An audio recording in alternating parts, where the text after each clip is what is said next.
Pessoal, sejam muito bem-vindos a mais um episódio do Bora DCcast, onde nesta segunda temporada falamos sobre ciência de dados, inteligência artificial e como as universidades brasileiras estão abordando estes dois conceitos em prol do desenvolvimento acadêmico. O tema de hoje é visualização de dados e como ele está presente na análise dos dados e também na explicabilidade dos modelos. E quem melhor para apresentar esse tema que Nivan Ferreira, professor do Centro de Informática da Universidade Federal de Pernambuco. Seja muito bem-vindo, professor Nivan. Muito obrigado por sua participação aqui no Bora DCcast. E, por favor, poderia começar nos contando sobre sua jornada profissional, sua jornada acadêmica? Fica com... Certo. Muito obrigado, Davi. Muito obrigado pelo convite. Fico muito feliz de participar do podcast, que é uma ótima iniciativa aí para divulgação de conhecimento e crescimento aqui dessa área tão importante na nossa região aqui em Pernambuco, tá? A minha carreira, assim, eu tenho uma história de ficar assim, no meio acadêmico, né? Assim, eu sou acadêmico já desde o início da minha carreira em computação. Fiz minha graduação aqui no Centro de Informática da Universidade Federal de Pernambuco. Fiz meu mestrado em matemática. Eu fiz de uma pequena saída da área, fiz um mestrado em matemática também na Universidade Federal de Pernambuco. E aí fui para os Estados Unidos, fiz o meu doutorado na Universidade de Nova York, também em computação, onde eu tive contato aí com essa área de visualização de dados. E a partir daí também fiz algumas outras colaborações e visitas ao estrangeiro e retornei para ser professor aí na minha alma mater, aí na Universidade Federal de Pernambuco, no Centro de Informática. Foi direto? Isso. A jornada? A minha jornada foi direto. Foi direto. Uhum. Eu sempre digo que eu nunca me imaginei fazendo outra coisa. Assim, desde no meu começo na universidade, eu sempre adorei o ambiente, adorei como é que o trabalho é feito. E, assim, essa paixão vive ainda hoje. Assim, eu adoro a universidade e nunca, como eu disse, pensei em estar em outro ambiente. Então, tive algumas oportunidades aí durante o meu doutorado, fiz estágio na Microsoft Research, na AT&T Labs Research, mas sempre tive essa paixão pelo lado acadêmico e por isso retornei aí para a universidade também. Que bom. Uma pergunta que sempre faço aos convidados nessa segunda temporada é, já que escolheram uma linha de pesquisa, escolheram uma profissão a princípio, o que ou quem o inspirou para ir por aquele caminho? A área de visualização de dados, na verdade, surgiu para mim como uma oportunidade. Quando eu estava para fazer o doutorado, né, para me encaminhar para um doutorado, eu sabia que queria fazer um doutorado para seguir em pesquisa, mas não tinha ninguém que fazia essa pesquisa aqui. E eu sempre tive o sonho de ir para fora para ter uma experiência diferente. E aí surgiu a oportunidade, eu tive um contato através de um colega com o meu futuro orientador de doutorado e ele trabalhava nessa área. E aí, numa reunião, ele me explicou a área, o que ele fazia. Eu sempre fui apaixonado por matemática também. Eu fiz o meu mestrado em matemática e ele me mostrou que tinha uma certa interação com essa área também. E aí, eu fui para os Estados Unidos, basicamente, para fazer o meu doutorado. Conheci a área e também, assim, me apaixonei pela área e estou aí trabalhando nela já há uns bons 14 anos. Aquele professor que foi seu orientador... Pode ser o nome? O professor, meu orientador de doutorado foi Cláudio Silva. Ele hoje é professor da Universidade de Nova York. E, assim, foi quem me trouxe para essa área, né? Eu tive, assim, a chance de ter vários professores inspiradores durante a minha carreira acadêmica, mas quem me trouxe para essa área mesmo foi o professor Cláudio Silva, lá da Universidade de Nova York. Que bom, perfeito. Eu já sei que o nome é muito sugestivo, né? E dá para imaginar de que trata-se. Mas, por favor, você explica um pouquinho mais sobre essa linha de pesquisa, visualização de dados, qual é o início, qual é o meio, fim dela. Tá, visualização de dados, ela é uma ferramenta, né? Ela atua como uma ferramenta para ajudar as pessoas a raciocinarem e comunicarem dados de uma maneira mais efetiva, né? Então, nos seus primórdios, né, visualização, na verdade, se diz que visualização sempre se fez, assim, desde que a gente começou a contar histórias, a gente precisa de alguma forma de ilustrar fatos, ilustrar histórias, ilustrar dados. Então, por exemplo, mapas estão sendo usados há muito tempo, né? Desde navegações há muito tempo, assim. Desde a pintura rupestre, os primeiros, ou são os originários, né? Exatamente. E aí sempre se teve essa necessidade de contar histórias através de ilustrações, né? E aí, com o passar do tempo, né, aí foi se agregando também a necessidade de refletir sobre dados, estudar dados, e aí foram criadas as metáforas visuais para que a gente pudesse fazer isso, né? Então, a gente pudesse fazer estudos aí muito ligados com áreas como estatística, para que a gente pudesse sumarizar grandes coleções de dados, entender tendências, entender a presença de outliers e assim por diante. Então, é uma área que tem uma aplicabilidade muito grande. Então, se você olhar, a gente tem visualizações de dados sendo usadas desde, como eu falei, áreas como análise de dados esportivos, arquitetura, análise de dados mais científicos, como meteorologia, análise de simulações físicas. Assim, é difícil parar de dar exemplos, né? Assim, visualização de dados é possível de ser aplicada em basicamente qualquer domínio hoje em dia que lida com dados.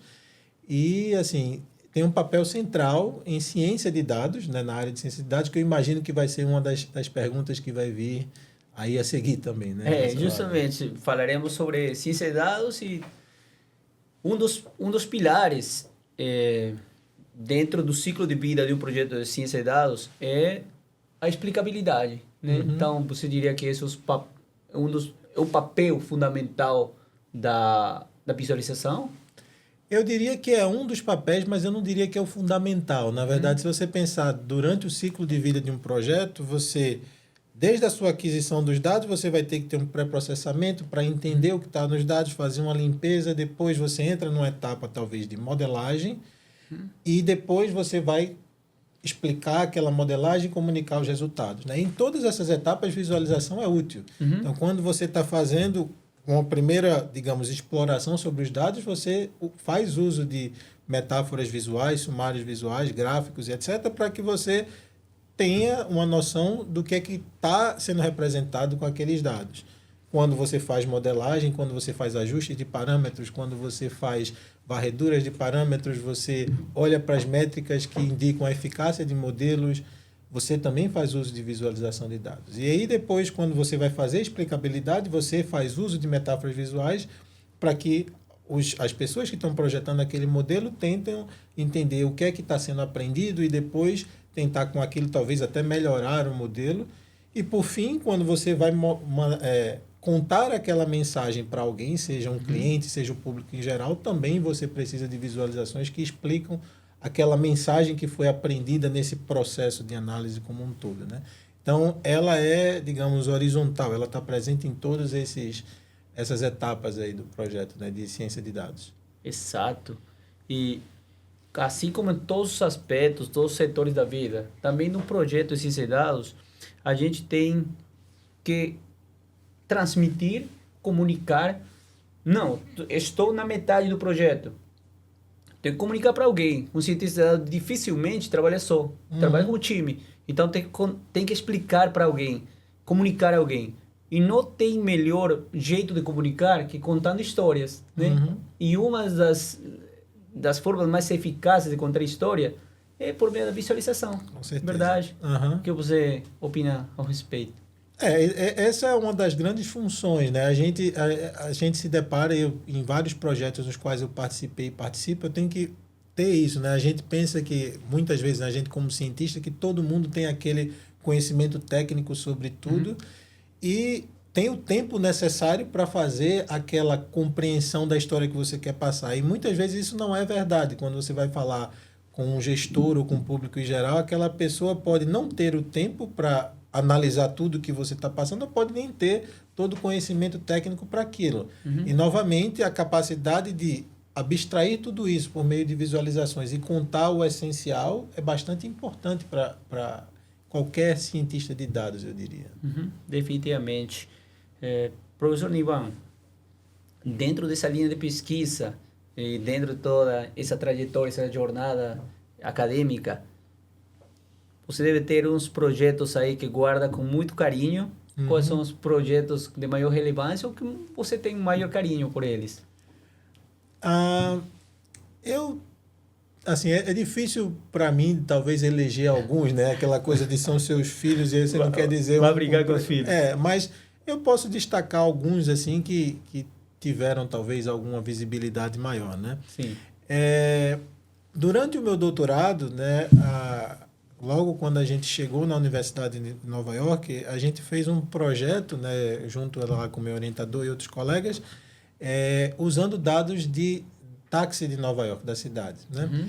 Então, a gente projetou um sistema de visualização de dados para auxiliar as pessoas da Secretaria de Transportes, digamos, da cidade de Nova York, a usar aqueles dados para regulações, para os estudos internos deles e etc.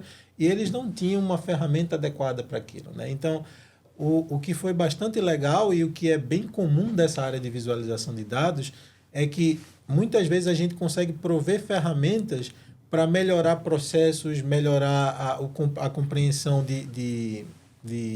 dos dados que as pessoas estão tratando, mesmo em instituições grandes. A gente pensa que essas instituições, como uma secretaria de uma cidade grande como Nova York, todo mundo já tem tudo solucionado, e na verdade não é necessariamente assim, né? E aí a gente pôde fazer o deploy dessa ferramenta e a gente recebeu o reconhecimento assim, de e-mails de lá da própria secretaria, dos supervisores, dizendo o quanto essa ferramenta foi útil para otimizar os processos internos deles. E aí a gente conseguiu publicar artigos sobre isso e foi recentemente premiado, porque recebeu um grande número de citações durante 10 anos, assim, esse artigo. Então, foi uma coisa legal porque a gente conseguiu ter um projeto aplicado, a gente teve um impacto real e um impacto acadêmico também, tá? E assim, aí eu já tive colaborações desse estilo em diversas áreas. Então, a gente trabalhou com transportes, a gente trabalhou com uma firma de arquitetura em Nova York também chamada KPF, que também a gente fez um projeto, digamos, no mesmo estilo de ter um sistema de visualização de dados para eles, para ajudar eles a usarem dados para planejar novas construções na cidade, o que foi bem legal. E, de novo, esse projeto, eu tenho um carinho por ele porque ele abriu novas portas para mim também do ponto de vista de pesquisa, abriu uma nova linha de pesquisa da qual eu estou ainda atuando hoje. Esse projeto aconteceu em 2015 e tem desdobramentos que a gente está acontecendo ainda hoje, né? Então, esses dois eu guardo com carinho da minha época de doutorado, né? Mais recentemente, a gente tem se concentrado, eu e alguns colaboradores, em ajudar outras pessoas a produzir visualização de dados de maneira mais eficiente. Então, a gente está projetando novas bibliotecas, novas ferramentas para ajudar nesse processo. E aí a gente tem uma que foi, a gente publicou o artigo ano passado, chamada Urban TK, e ela é feita em colaboração com laboratórios de diversos lugares, mas em principal com o professor Marcos Lage, da Universidade Federal Fluminense, e o professor Fábio Miranda, da Universidade de Illinois, Chicago. E a gente tem esse toolkit em código aberto para facilitar esse desenvolvimento. E também a gente fez digamos, construiu uma outra ferramenta em cima dessa ferramenta, né?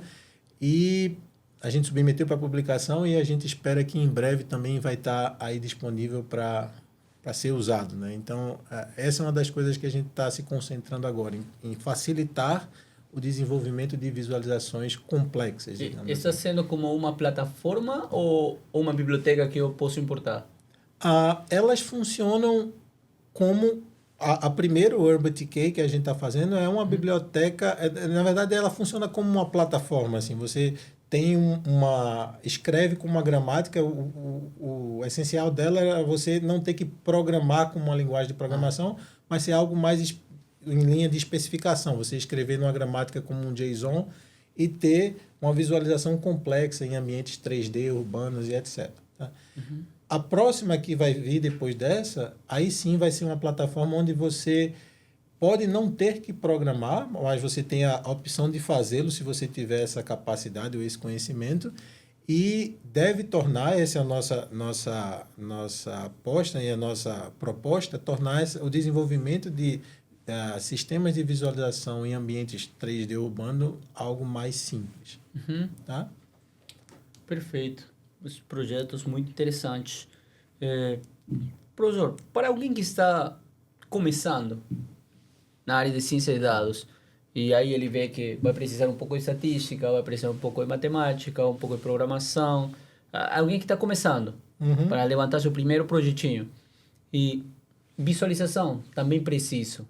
Então, quais seriam as ferramentas e quais tipos de gráficos? Eu sei que vai depender de cada projeto, né? Mas qual tipo de gráfico, assim como o básico, que você, por exemplo, diria, olha um projeto, tem esse aqui, pelo menos já passa uma linha de qualidade.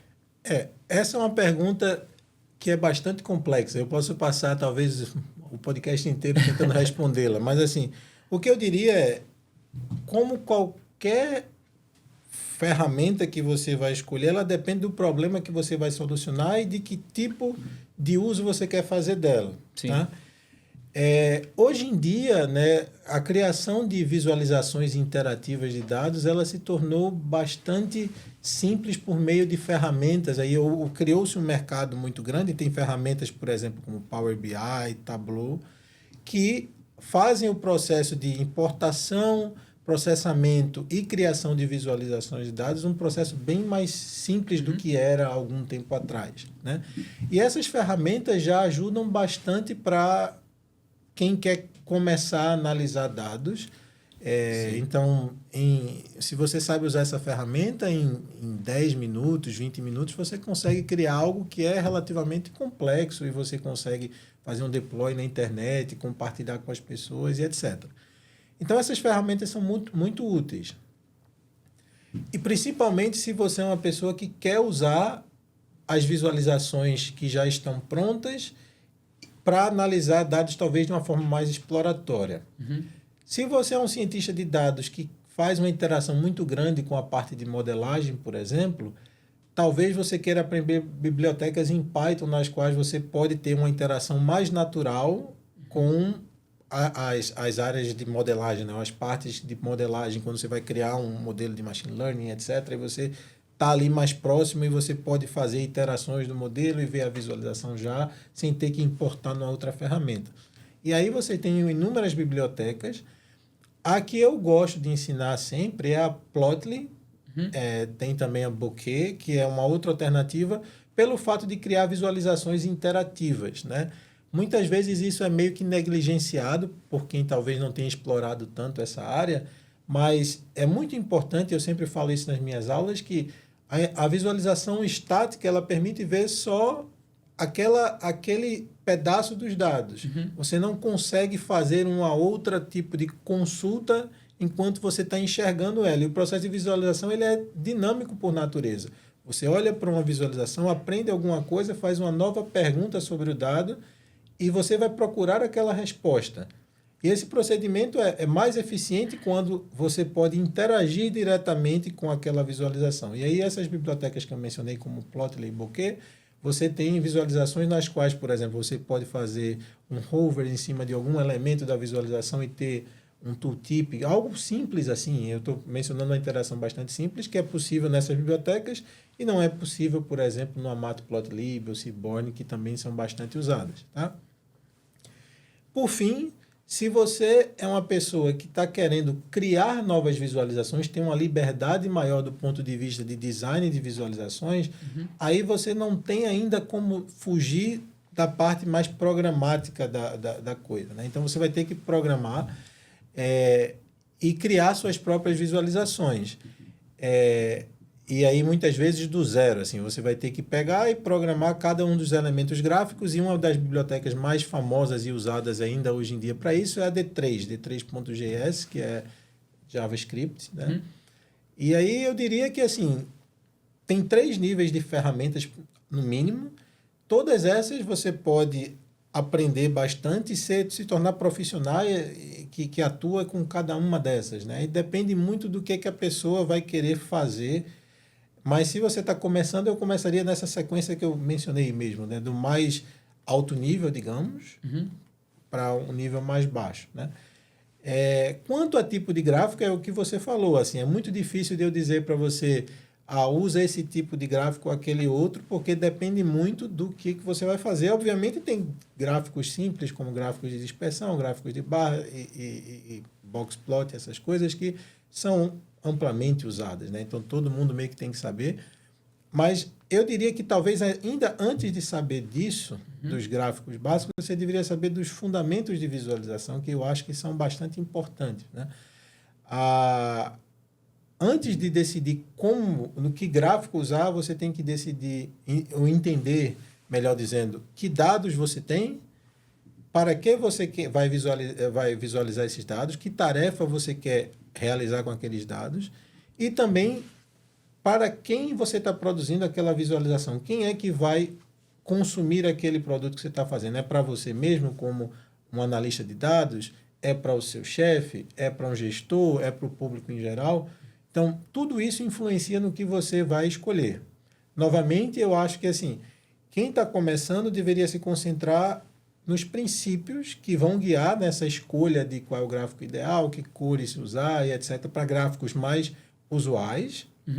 E à medida que você vai avançando na área, você vai aprendendo coisas mais avançadas, interações mais avançadas, e também você vai aprender a inovar nessa área. Você vai aprender, por exemplo, a criar suas próprias visualizações, que também, em muitos meios, é bastante necessário. Verdade. E já que estamos falando de os princípios, algum livro que o senhor queira recomendar ou possa recomendar? Eu uso bastante o livro Visualization for Design, da Tamara Mansner, que é o que eu uso no meu curso. Existem vários outros livros, assim, tem o Storytelling with Data, que é de uma pessoa do Google Analytics. Qual? Isso. Que é bastante importante também para guiar aí nesse começo assim, de visualização e nessa decisão de que gráficos usar, etc. Então, as boas práticas estão bastante disponíveis aí nesses dois livros. Cole, inclusive, ela tem uma repulsa contra os gráficos de Pixar, né? Mas, agora, trazendo um pouco sobre o contexto atual, temos inteligência artificial lá no hype e os diferentes algoritmos que aparecem, mas visualização como parte conceitual, como parte fundamental também, dentro de todo esse processo, ele se mantém. E ele apareceu agora, ultimamente, falando muito sobre o Shai, né? Explicabilidade e das técnicas aí é visualização. Poderia falar um pouquinho sobre isso? Sim. Na verdade, tem uma onda de pesquisa muito grande sendo feita nessa linha, né? É engraçado que, conversando até com um colega que até mais sênior do que eu, que estava sobre essa questão de explicabilidade, etc., uma coisa interessante que parece ainda nem haver um entendimento conceitual do que é que significa explicabilidade, na verdade. Assim, pessoas diferentes falam de explicabilidade de maneiras diferentes. Mas, assim, comumente se fala de explicabilidade no sentido de entender a importância de um determinado parâmetro de entrada para uma saída, esse tipo de método. Então, tem vários métodos que fazem isso, né?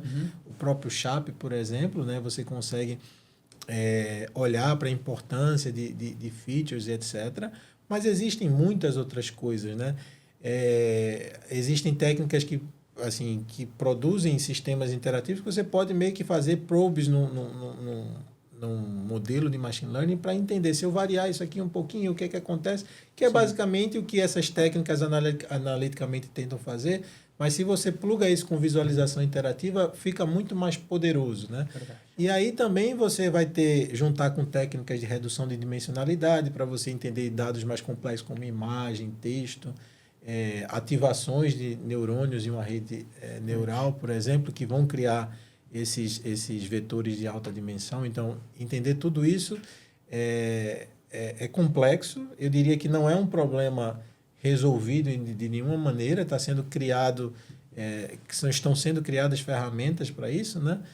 E da mesma forma que os modelos de inteligência artificial e as classes de modelos estão sendo avançadas a cada momento, as técnicas de visualização vão ter que avançar junto para poder fazer explicabilidade em cada um desses novas classes de modelos, né? Então, é uma área bastante ativa.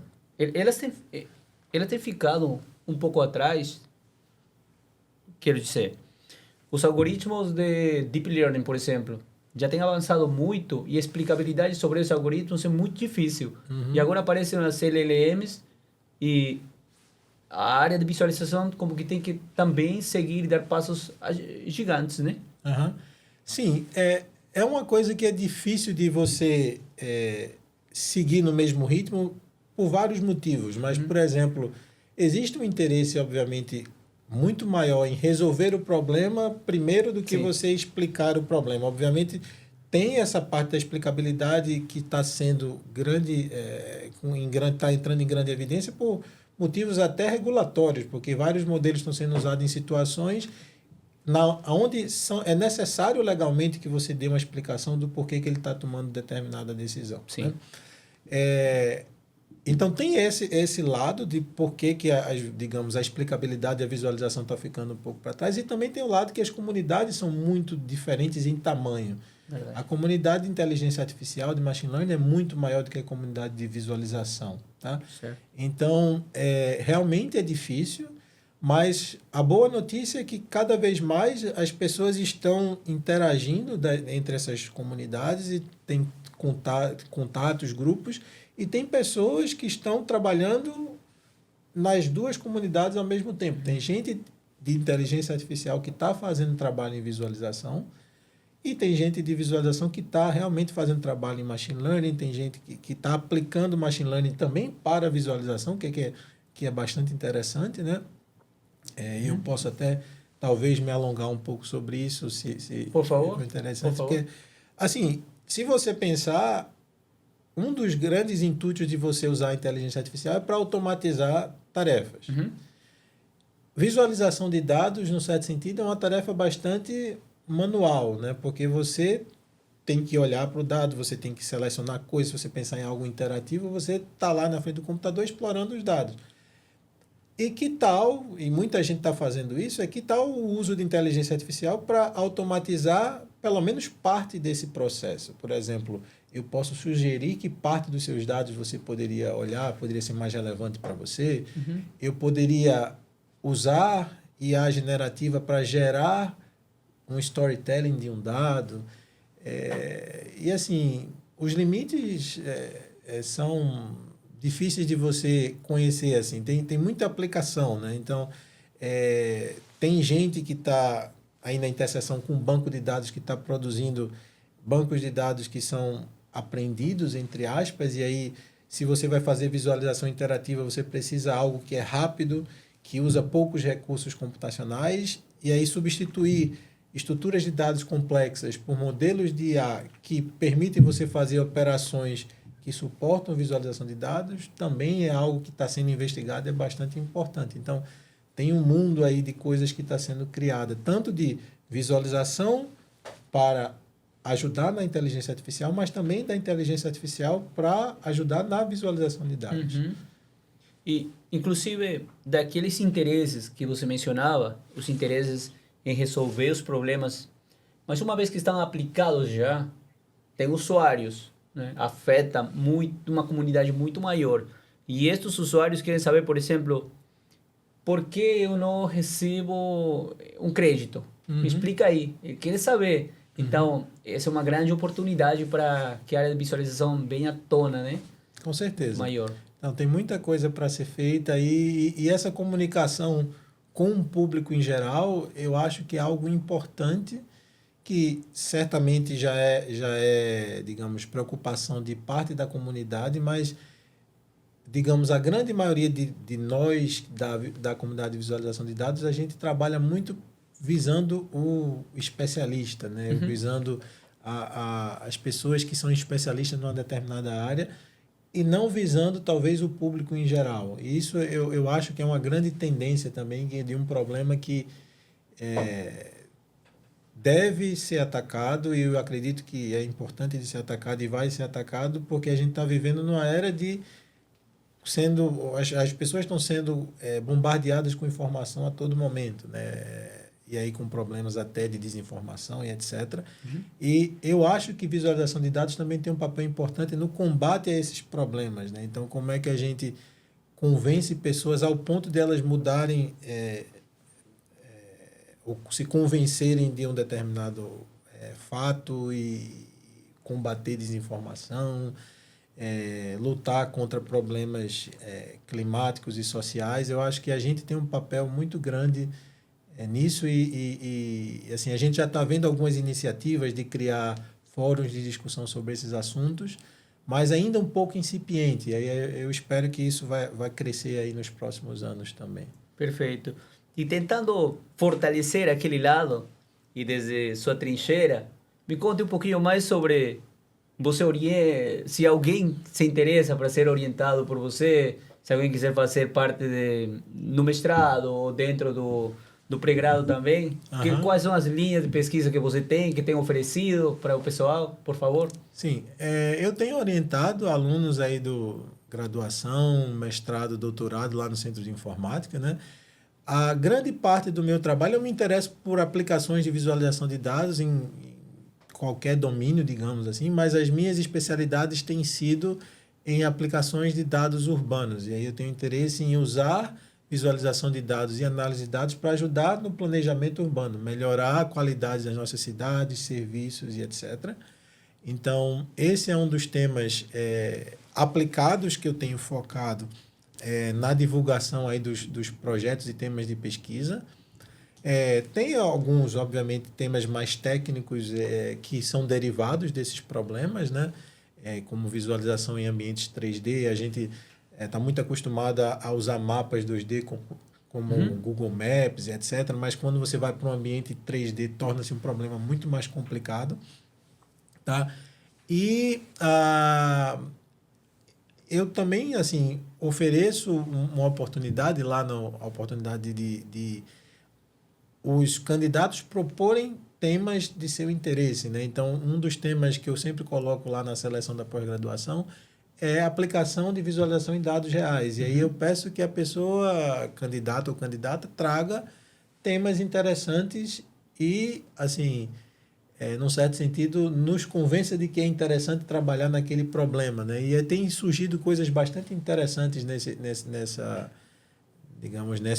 linha também, né? E eu sempre estou interessado em ter alunos que tenham esse mesmo paixão aí por ciência de dados, tenham esse mesmo drive de tentar resolver um problema usando dados, usando visualização, chegar possivelmente até a ponta e ter essa mesma alegria que eu tive lá naquele primeiro projeto que eu mencionei, né?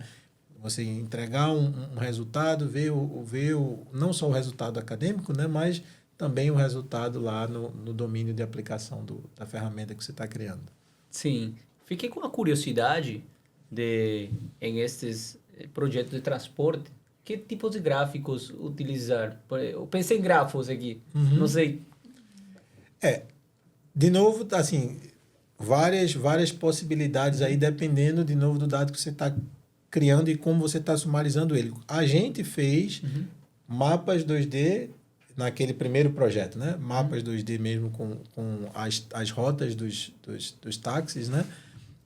E outros gráficos auxiliares ali de quantidade de a viagem de táxi ao longo do tempo, custo médio de viagem, distância média percorrida e assim por diante.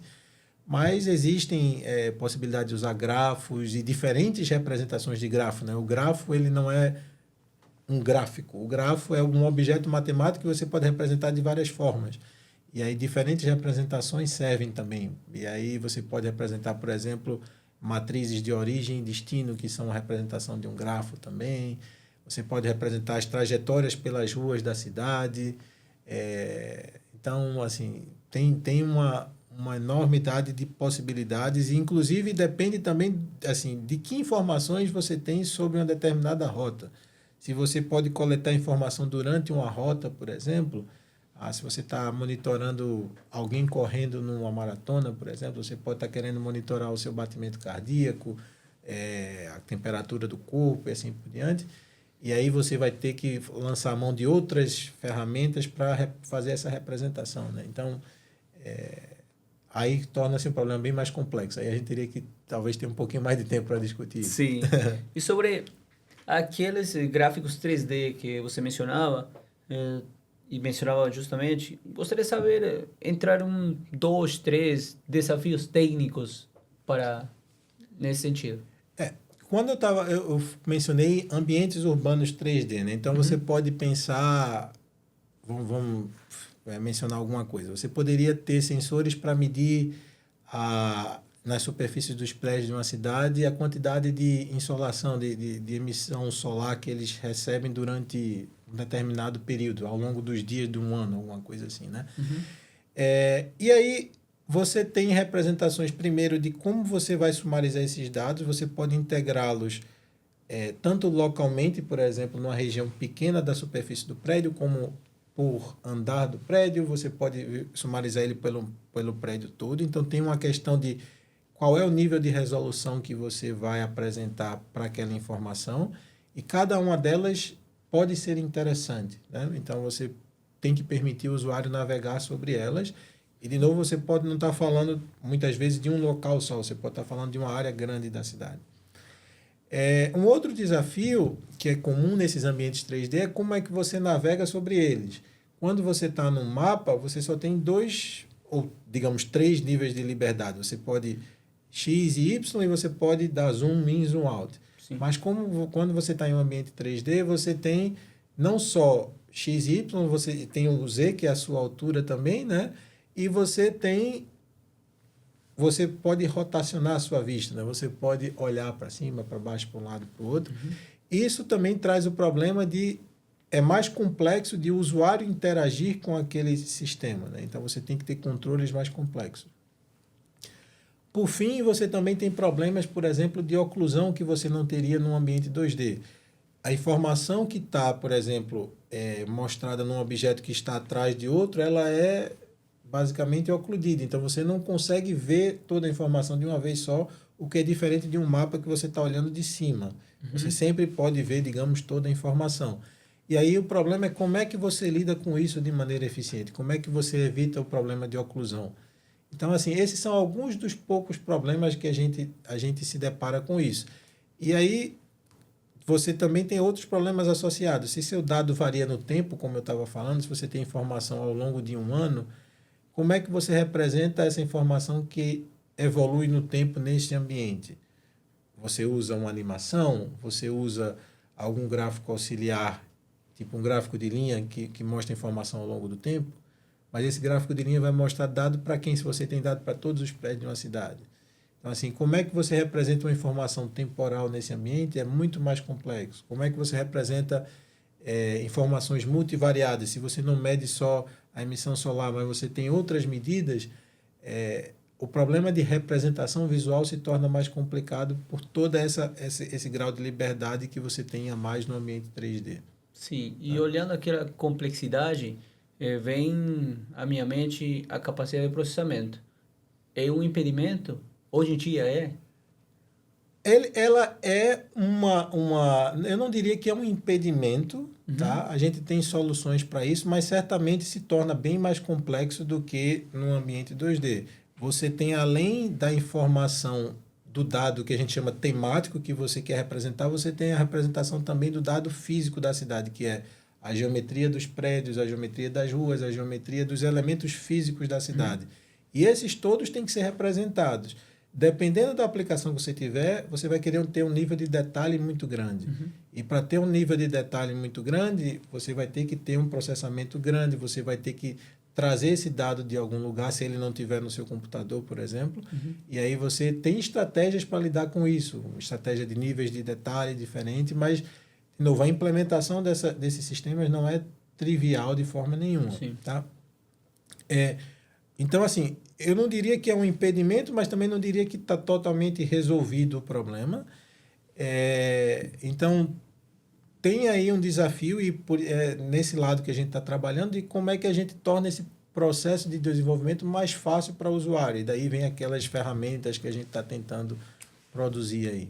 por exemplo, se eu quero desenvolver, se eu quero entrar nessa linha de pesquisa, ou você, da audiência, se você quer entrar nessa linha de pesquisa e surge, eu quero entrar aí, vou falar com o professor Nivan, mas eu tenho uma Core i5, eu consigo trabalhar ou vou precisar dos supercomputadores da universidade? Não, você consegue trabalhar Ah, assim. O que é importante aí é você ter uma placa gráfica, e assim, não precisa ser as placas gráficas que o pessoal de Deep Learning usa, a gente precisa de placas gráficas até mais simples, você consegue fazer coisas sofisticadas, tá? Em termos de computação gráfica, tá?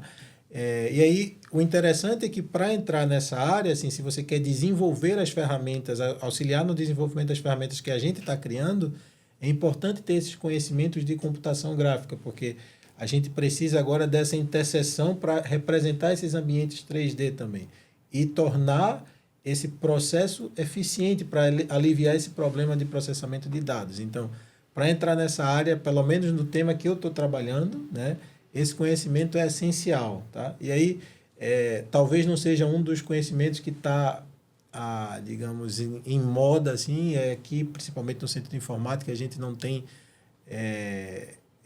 digamos, essa área tanto em moda quanto inteligência artificial, né? Mas eu diria que é bastante interessante e abre também um leque para muitas aplicações aí, não só em visualização, mas quem sabe de computação gráfica pode ir também para o lado de realidade virtual, sim. realidade aumentada, jogos e assim por diante. Então abre um outro leque onde a inteligência artificial também é importante, todas elas, né? Toda área hoje faz uso disso e visualização, computação gráfica, etc. também.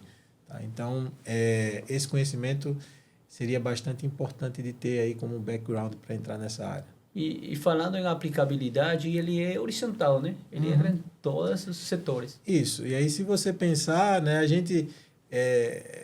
e foi muito importante, voltando lá da parte da educação, né? Quando eu saí daqui e fui para fazer o meu doutorado lá em Nova York, nesse laboratório, eu pude ser exposto a essa nova gama de conhecimentos. A gente, obviamente, teve disciplinas aqui no Centro de Informática sobre isso, mas, assim, em um nível mais introdutório, né? E aí você entra em contato com outras coisas, como computação gráfica, processamento geométrico, etc., que todas essas coisas ajudam nessa parte que a gente só vê a ponta da visualização, né? Mas para chegar lá, tem um caminho longo a ser trilhado aí, né? Perfeito. A gente tem trazido um pouco do passado, tem ficado no presente falando sobre visualização, mas e a futuro? Qual é a sua visão sobre o futuro da visualização? Essa é uma pergunta Já mais bastante filosófica, interessante né? e filosófica. Eu, de novo, como você disse, eu vou dar minha impressão. Assim, né? Eu já falei um pouco de que eu acho que um foco na comunicação para um público mais geral é bastante importante, até pelos problemas que a gente está enfrentando na sociedade hoje em dia. Então, eu acho que essa é uma área bastante importante e a gente vem vendo assim nas conferências de visualização workshops sendo propostos sobre comunicação de dados climáticos, sustentabilidade, etc., que é bastante interessante. A gente está vendo também cada vez mais comunidades específicas sendo trazidas para trabalhar em conjunto com pessoas de visualização. Então, a gente está vendo aplicações ou mais laços sendo criados com áreas como energia, né, uso energético. A gente está vendo esportes, que é bastante interessante, né? A análise de dados esportivos. O meu orientador de doutorado, por exemplo, tem projetos lá com a Liga de Beisebol dos Estados Unidos, então tem coisas bem legais e sendo feitas. Tem outra vertente que eu acho que é bastante interessante, que aí traz um pouco para o lado da inteligência artificial e da aplicação da inteligência artificial em visualização, como é que a gente vai interagir com as visualizações. Os LLMs, eles trazem uma nova oportunidade, já tem muita coisa sendo feita nessa área, né? Desde o boom dos LLMs, o pessoal já começou a trabalhar nisso, que já eu não vou precisar muito mais clicar nas coisas, né? Talvez seja muito mais natural eu de falar com de alguma maneira, ou digitando ou falar por áudio, e manifestar o que eu quero sobre aqueles dados, sobre aquela visualização, e ter o sistema interagindo comigo dessa forma. Então, vai ter também uma nova, digamos, uma nova rodada de estudos aí para saber ou fazer o design de um novo processo de interagir com as visualizações, né? Que é bastante interessante. Então, eu vejo que a criação ou digamos, ao fortalecimento desses laços da visualização com áreas de grande importância para a sociedade, né? Como eu falei, é bastante interessante. Tem essa vertente de comunicação com o público geral, que eu vejo que é algo de grande significância. E, de novo, entender o que a inteligência artificial pode trazer de inovação para as visualizações. Não só a visualização como ferramenta, mas eu estou falando mais da volta agora, que é que a gente tem que repensar que passos do processo de criação e de uso de visualização de dados podem ser automatizados ou semi-automatizados, né? A gente pode melhorar o processo de interação, processo de criação, processo de sugestão de visualizações. E tudo isso assim está sendo investigado e sendo desenvolvido agora, imagino que vai continuar sendo desenvolvido aí nos próximos anos. Um ponto de vista muito importante, professor Nivan. Umas ponderações finais, especialmente para o pessoal que está querendo entrar para a ciência de dados, por onde começar, por onde ir para a visualização, onde se fortalecer? Bom, eu acho que não é porque a gente está aqui, mas eu acho que assistindo esse podcast já é uma boa maneira de começar, né? A gente já tem uma série de conteúdos aí com pessoas de diversas áreas comentando em assuntos diversos. Aprender, assim, eu tenho esse viés um pouco acadêmico, e aí eu vou falar um pouco de que, na minha visão, é importante aprender fundamentos e ter os fundamentos bem consolidados antes de tentar correr. Eu acho que a gente não pode correr antes de começar, de aprender a andar, né? E se a gente tem os fundamentos sólidos, a gente vai conseguir evoluir com as mudanças de tecnologias que vão surgir a todo momento. Aí cada momento vão surgir novas coisas, e se a gente tiver os fundamentos bem consolidados, a gente vai conseguir sobreviver a elas e se adaptar melhor a elas. Então, eu diria, aprenda bem o básico, programação, algoritmos, estatística, matemática e etc., como uma base, para depois seguir o seu caminho aí nas outras etapas da ciência de dados, seja ela machine learning, seja ela visualização, seja ela otimização, o que quer que seja. Eu acho que é bastante importante ter esses fundamentos. E aí existem fontes aos montes sobre isso, né? E aí, assim, a universidade certamente, e aí eu conheço de maneira mais próxima a UFPE, a gente tem pessoas e um time bastante forte aí de áreas da ciência de dados que vão auxiliar e podem auxiliar as pessoas nisso, né? E aí, assim, eu posso dizer que essa área de ciência de dados como um todo e visualização é bastante enriquecedora, é bastante gratificante de você poder atuar em projetos que podem virar produtos, podem auxiliar pessoas a resolver problemas práticos, sejam eles em empresas, sejam eles em instituições governamentais. Então, as oportunidades estão aí. Se você está interessado, assim, ou interessada, começar a trabalhar e os resultados vão vir. Assim, a gente tem que ver isso como uma grande oportunidade, certo? Tudo muda muito rápido, mas tem muita coisa para fazer, muita oportunidade, e vamos trabalhar nisso. É isso, professor Nivan. Vocês ouviram o recado final, que era fundamentos, conceitos, porque é muito bom colocar mão na massa, mas você tem que dominar primeiro os conceitos lá, como uma base. Inclusive no futebol. Futebol é muito na prática, né? Mas se você não souber como fazer um passe, que parte do pé colocar, como recepcionar a bola, é em todo conceito é o básico. Então, professor, muito obrigado por ter vindo, muito obrigado pela gentileza de ter aceito o convite. E agora com vocês, querida audiência, não se esqueçam de continuar curtindo, de deixar seus comentários, porque, acima de tudo, a sua opinião importa. Muito obrigado.